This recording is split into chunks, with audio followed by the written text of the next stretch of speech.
Hello, everybody. Welcome to PJFM in Conversation. My name is Matthew Bussey. I'm the Program Director of Philadelphia Jewish Film and Media. It's my delight to introduce two very special guests with me. We have Amanda Kinsey. She is the Director of Jews of the Wild West. We also have interviewing her, Tali Segal. Tali is a devoted member of our screening committee. She helps review and preview all the movies that we get in. And yeah, let's get started. Tali, take it away. Amanda, I am quite honored to be speaking with you today. I would like to tell our audience a little bit more about you before we start our conversation.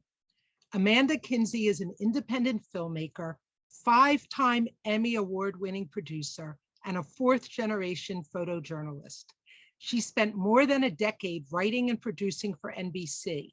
And during that time, she received 6 Edward R. Murrow Awards, 2 National Headliner Awards, and a Gracie Allen Award, in addition to the aforementioned Emmys. In 2013, she founded Electric Yoke Media, a production company. Amanda, congratulations to you on this wonderful film. It's full of stories that so many of us would not know if not for your film. Oh, well, thank you so much for having me. I'm thrilled that it's screening with you and thrilled to be talking to you today. Thank you. So where did the idea come from this compelling story, and why was it so important for you to tell this story? Sure. So, when I began my career and spent a large portion of my career at NBC's Today Show, and I did a series there called American Story, which were essentially mini documentaries about ordinary people doing extraordinary things. And that's something that I have gone back to again and again throughout my career, and something that I really feel passionate about. And I relocated from New York to Denver in 2017. And towards the end of 2018, I started looking for untold stories of the Wild West. So in addition to being passionate about ordinary people doing extraordinary things, I think we have a very oftentimes narrow concept of American history. And I found myself suddenly in a place that had this very rich history that we oftentimes have a very narrow concept of, which is the Wild West. And I felt like there had to be a lot of stories that had not been told. And obviously there clearly are a lot of different directions that could have gone. And in researching that time period, I came across an archive at the University of Denver. It's called the Beck Archive of Rocky Mountain Jewish History. And I thought, well, this could be interesting. And I went down. I didn't really have any expectations as to what would be there or how big the archive would be. And I just was blown away by the archive. It's an incredible archive. It's very unique and extensive. There's a huge volume of material, and the quality of material and the diversity of the material. I just thought, no one I knew these stories at all. That archive is Colorado specific primarily, and there's a lot of Wild West material. So there's a lot of stories of cattlemen and ranchers and entertainers and entrepreneurs and all the good things that make up Wild West history, and all of it from a Jewish perspective, which I felt like was a set of stories that just most of us are not familiar as being part of the Wild West narrative. And I did a little bit more kind of research on this, thinking, well, okay, could I develop this into a film? And I figured if there was this kind of quality and depth to material in Colorado, that there would be more throughout the West. And of course there was. And so places like New Mexico and Texas and California, and even the broader West, there were equally amazing stories to be told as well. And no one had ever done a film that connected the dots of this being part of a larger migration experience, or being part of the Jewish migration experience in the United States. There have been regional documentaries of, perhaps the Jews of San Francisco or the Jews of Denver, but there had never been something that kind of said, this was something that was happening throughout the West, and here is why this was happening and what people were doing when they got here. And I felt like there was a real value in hearing these stories and hearing these perspectives. I also realized very quickly that there is a generation of people who are the last generation to remember the Jewish pioneers directly. So in most cases, these are grandchildren or great-grandchildren of Jewish pioneers that came out. The period of time that most historians define the Wild West is roughly about 1840 to 1920. So that's the time period we're focusing in. And so there are people that are in their 90s now, generally, that have memories of those great-grandparents or memories of those grandparents. And I felt like getting that on camera and getting those anecdotes and those family stories told now was really important. And that was sort of the beginning of what was really a wonderful journey of doing all of this. I could tell that you enjoyed your journey. That comes across, and you have more than 24 interview subjects in Jews of the Wild West. How did you find all of them? So yes, so there's different styles of how you do a documentary, obviously, and the most common way of doing a documentary is to take one subject or maybe one family and follow them through a period of time, and I think for certain stories that makes complete sense. To me, the power of Jews of the Wild West was in the sum of its parts, that it was showing the incredible breadth of experiences people had, what they were doing, how they got out here, what their experiences were once they were here, and what legacy that they may have built being here. And so I felt I really wanted to show that wide range of experiences. And to me, there are really two narratives of the film. There is the Jewish migration story that we're telling, and then there is the story of the Wild West itself. And it is the meeting of the two that I think is the magic of the film. And so there's a lot of stories that didn't make the film. What would make the film were the things that I thought had the strongest intersection of those two narratives, as well as the strongest storytellers to be able to tell the stories in the first place. So sometimes who was going to tell the story was very logical. For example, like there is one biography of Wyatt Earp's wife, Josephine Marcus. The biographer is still here and she's amazing. So obviously, Ann Kushner was the person to tell Josephine's story. In other cases, it wasn't always as obvious, and I had to sort of go digging and figuring that out. We profile a woman in the film named Ray Frank, who was the first Jewish American woman to preach from a synagogue pulpit. She was not a rabbi, but she served sort of loosely as a rabbi from, I think it was 1880 to 1890 throughout the West. And I wasn't sure exactly who would be the right person for Ray in terms of telling her story. It turned out that the synagogue that she came from originally in Oakland, which at the time had been an Orthodox synagogue, is now a Reform synagogue and is run by a female rabbi. And that female rabbi happens to be the first Chinese American rabbi. And I thought, what an incredible sort of twist of fate to have all of these first come out of the same little place. And so once I realized that, it made sense. Oh, of course, having Rabbi Ray Smuchen tell that story made perfect sense, but it wasn't necessarily as clear cut. Where I really tried to, as much as possible, was to one, either find the academic that made the most sense or the descendants that made the most sense. So the family, all of us have, I find people in our family that usually are kind of the history buff of the family.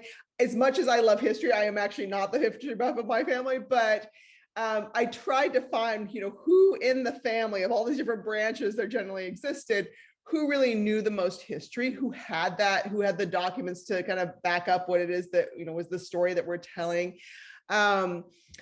And so trying to find those relatives, that was always like the hardest part of it. And a lot of that would be word of mouth. So I would find, somebody who knew somebody, and then I kind of, have to kind of piece it together that way. Luckily, part of my background at the Today Show, my early part of my career there was, I was what's called a booker. And so I would book the guests that would come on the show. and you get very good at this detective, work and piecing together. And then I always know I have the right person when I call them up and they say, "Why would you want to talk to me? I'm not famous. I don't have a publicist." And I go, "That's exactly why I want to talk to you." And so sometimes it would take a little convincing, but most of the time people were really excited to be part of it and really honored that somebody was coming around and had some interest in this. And, there's a huge amount of faith and trust that people place in your hands by saying, "Yes, I'll tell you my story." And I never lost sight of that being a huge responsibility, and really tried to do my best, by everyone as we put it together. You did a great job. I love listening to the descendants. And especially there were some very young ones. And I know that some of them are going to end up being the family historians based on how much they're already interested at such a young age. Yeah. So when many of us think of the Wild West of days gone by, we think of saloons, of shootouts, of the gold rush, and you show us some of that in your film and so much more. What do you see as the greatest legacy the Jews have given to the so-called Wild West? Yes, so, I think there were a few pieces of this that I hadn't really thought of in depth. I myself am not Jewish, so that may have been part of me not really thinking about this before. But, that was peddling was something that was forced on Jewish communities in Europe for hundreds and hundreds of years as a form of forced oppression and forced poverty. And so when people arrived in the United States, it wasn't uncommon to have a young teenage relative that came with really absolutely nothing and made their way west and pedaled by foot, and maybe after having enough success, just a little bit, was able to open up a general store. And something I had never really thought about was that these general stores were really important when it came to small towns in the West. They were important in terms of the survival of these places. I think a lot more places would have gone bust had it not been for the incredible commitment that these Jewish merchants made. So what would happen is if you opened up a general store, that general store would become oftentimes the center of town business. It would become the center of social life. That's where people came to, meet one another. It became the center of business. This is how, people were doing more business. The general store owner would oftentimes open up, be the first post office. So the general store would also be the post office. So then more people were coming. It was not uncommon for a Jewish general store owner to eventually become the first mayor, which made total sense because those families oftentimes were also very important in terms of opening the first schools, the libraries, the fire departments, the things that make a town work, oftentimes all sort of came out of this little store. And to me, that is an incredibly beautiful story of immigration. It's an incredibly beautiful story of Jewish resilience. And I think what was remarkable to me also was this ability to maintain Jewish identity when there wasn't necessarily, as one of our interviewees say, a lot of people to back you up. So sometimes it was only one family, one Jewish family that would be end up in a town, and then maybe they would, invite some other, family members, or, somebody would marry into somebody else that would end up moving out there. But it'd be sometimes be only a handful of other families, and yet people maintained their Jewish identity at a time when you had people coming in from all over the world. So you really have this incredible cross-section of people from everywhere that are coming into these little towns, oftentimes driven by mining. And so that, I thought, was such an interesting legacy to me. And I think that really epitomized a deep commitment to these places. And many times, these Jewish merchants that came out, they weren't just necessarily immigrants. They were oftentimes refugees, especially later on from Eastern Europe. Like, there was no going back. You had to make a success of where you were. And I think that's really reflected in it. There's an incredible amount of optimism and a whole heck of a lot of hard work. and I think that that really became such a defining piece of what, worked in the West. and I think was a really positive, beautiful legacy of immigration. That's lovely. It's lovely to hear. And I didn't hear you use the word anti-Semitism at all as you gave this explanation and you talked about the strength of the Jews in the Wild West. Did you come across any of that? So, and this is something also as someone who's not Jewish, I really did have to become better educated about. So anti-Semitism, as I'm sure you're aware, is cyclical. So there was anti-Semitism that was very prevalent on the East Coast. It's part of what was driving people west in the first place. People get to New York and it wasn't exactly everything people had hoped it would be. You're still very much limited to living on the Lower East Side, limited to working in the garment industry or peddling on the street. There's not the same opportunity, and though it may have been better than in parts of Europe, it still was very prevalent. And the West at that time period had less of that. It wasn't that there wasn't anti-Semitism, but there was less of it during that period. And of course that changes. I mean, what's interesting is that at the same time period that the kind of the wildness of the Wild West ends, which is the states all become states and there's much larger populations and the kind of the opportunity of the West is not the same for the immigrants that are coming in.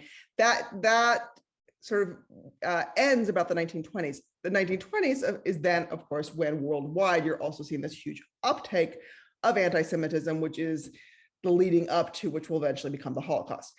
So the West does change during that period. And, it's also what is interesting post 1920s is when you start to see more organized presence of the KKK. Obviously, there had been terrible racism throughout the Wild West. That was obvious, what was happening for a lot of Native Americans at the time.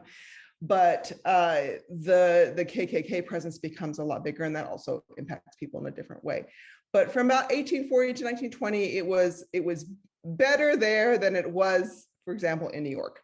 So yes, it was a different sort of thing, and I think people came with an incredible willingness to try to make things work, and there was a need. There was a need for these general store owners, and it wasn't just Jewish merchants. I mean, one of the things that's sort of interesting in the film when we talk about too is, there was very few professions allowed of Jews in Europe, and one of those, in parts of Eastern Europe, Jews were allowed to be cattle traders, and they generally were not allowed to own land. So these were not ranchers, but people who knew how to trade cattle. And so when they got out to places like Denver, interestingly, we only cover the US in the film, but there's a whole other parallel history in Calgary of Jewish cattlemen that show up in Calgary as well. And they have a skill set that is of value because people need to trade cattle. That's the basis of what are you going to do with these cattle? You got to trade them. And so some of the cattlemen that we talk about in Jews of the Wild West, specifically in Denver, they most likely came with a cattle trading background. So the ability to move goods and the ability to trade cattle were both two things that were very useful in the West. So interesting. And I would guess that most people that watch your film have no idea about the cattle trade background and about the Jews that became involved in cattle trading, as well as some of the other businesses that you highlight in your film. So last summer you posted on social media that your office view some days can really be pretty epic. Can you talk about a favorite view you had during the filming? So I think when I posted that, which, by the way, I had been in quarantine until I started filming. I mean, I had not gone anywhere because of the pandemic.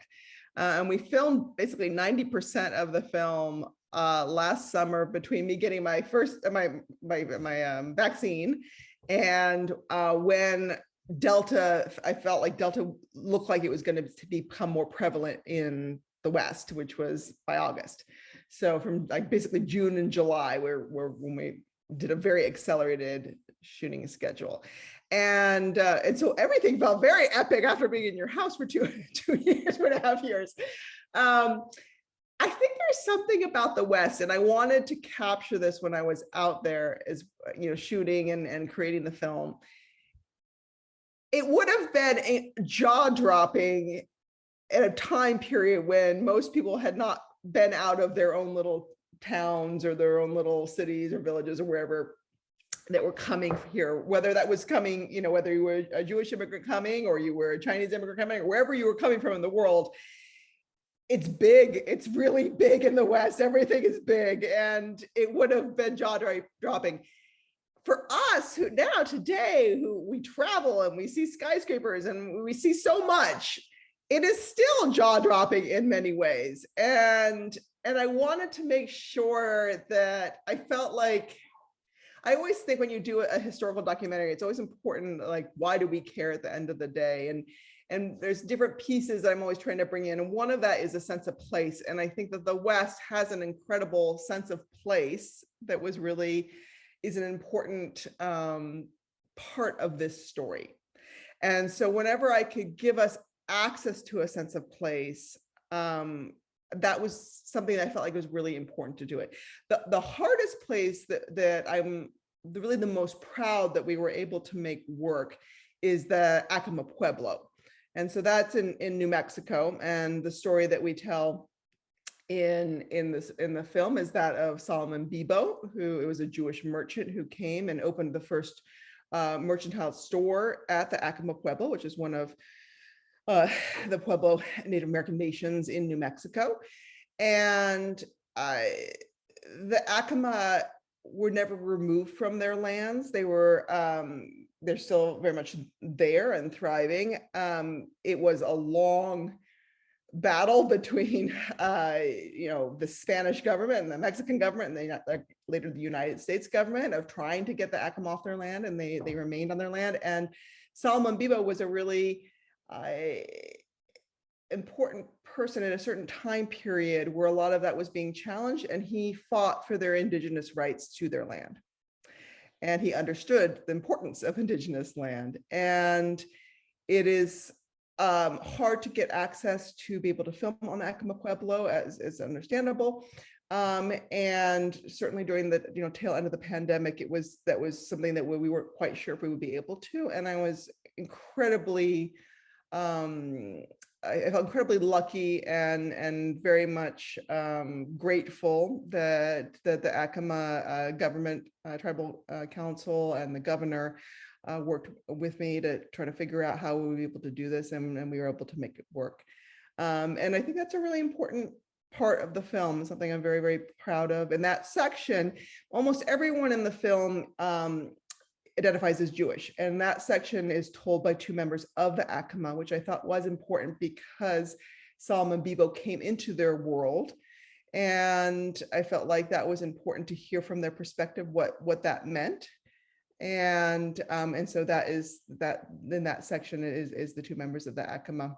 There's no narrator to the film, and that was all intentional as well. Because I'm not Jewish and I'm not Native American, I felt it was really important that we hear from people directly, and it wasn't me trying to sort of craft whatever this narrative is, that people felt like a platform was being created and that their voices were being amplified. And that was really the goal with it. And another piece of the film that I'm very proud of, that we were able to do that.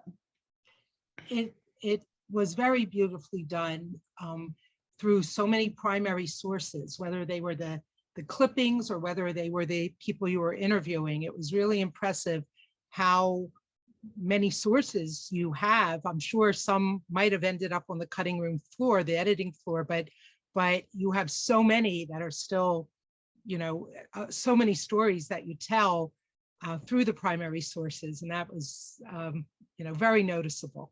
Well, I have a journalism background. So in that sense, that's how I sort of approach everything. I also feel that part of this understanding anti-Semitism is that, so much of anti-Semitism really moves through the vehicle of challenging Jewish experiences, challenging, Jewish lived, history, and perspectives. And I wanted to make sure that whatever we included in the film was very thoroughly backed up, and that there just wasn't any room for questioning of, what these stories were, because they are really important. And I wanted to make sure that we did that really carefully and correctly. Well, you did a great job. And I could go on talking to you for hours about the film, but we do, as we wrap up, I have a couple of final questions. One of which is, how did you come up with the name for your production company, Electric Yoke Media? So I'm actually here today. I'm not in Colorado today. I am in the Hudson Valley, and my in-laws have a farm here, and they have chickens.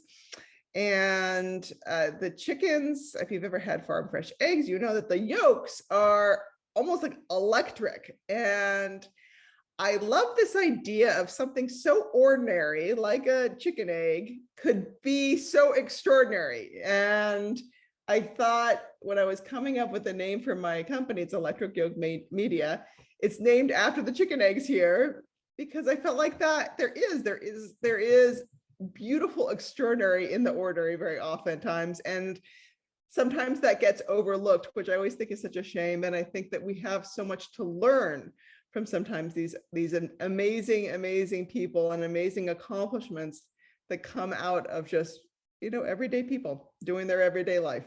And I think that this film very much epitomizes that too. It's terrific.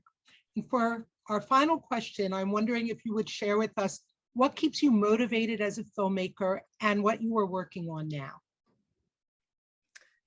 So what I'm working on now is still this. So most of my career, I have worked for hire for a major media company, whether it's NBC or PBS. And you get assigned a project, and then you finish it and you hand it off and you're sort of done with it.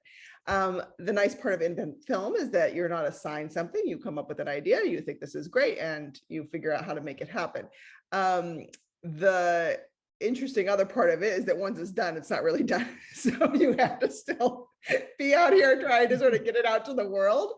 So that in itself is its own full-time job. And that will kind of continue probably the next sort of 6 months or so. But that's what I'm sort of doing, and taking a little time just to sort of figure out what I'd like to do the next project on. I mean, what I think is incredibly satisfying for me, particularly with this project, is when I go to do, and I feel it the most when I go to do in-person screenings, but it happens with virtual screenings too, is the incredible feedback I get from audiences and how proud people are, especially if it's their family or if they are able to identify with the family that's in the film, how incredibly proud they are to see their stories up on a big screen. And sometimes you're so close to it, you don't even see how remarkable that they are. And it sometimes takes somebody from the outside kind of being like, oh no, they are, look.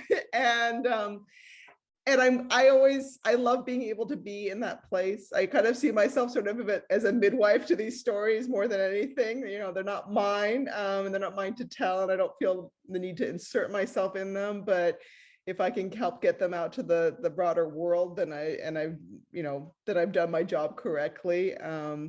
And I think that always ends up going back to motivating me time and time again. And yeah, I'm going to take a little time to sort of figure out what the next thing is. It's a little bit of a mentally exhausting to get something like this over the finish line, particularly during a pandemic. So I'm very, very proud of it. And then I just need to take a breather and then I'll figure out the next thing. Understandable. And I love the thought of you being a midwife to these stories. That's also beautifully said. So I want to thank you, Amanda, for taking the time to speak with me today and for sharing your experiences. Thank you also to Philadelphia Jewish Film and Media for giving me this opportunity to meet with you and for bringing your wonderful film to the Philadelphia area. Thank you.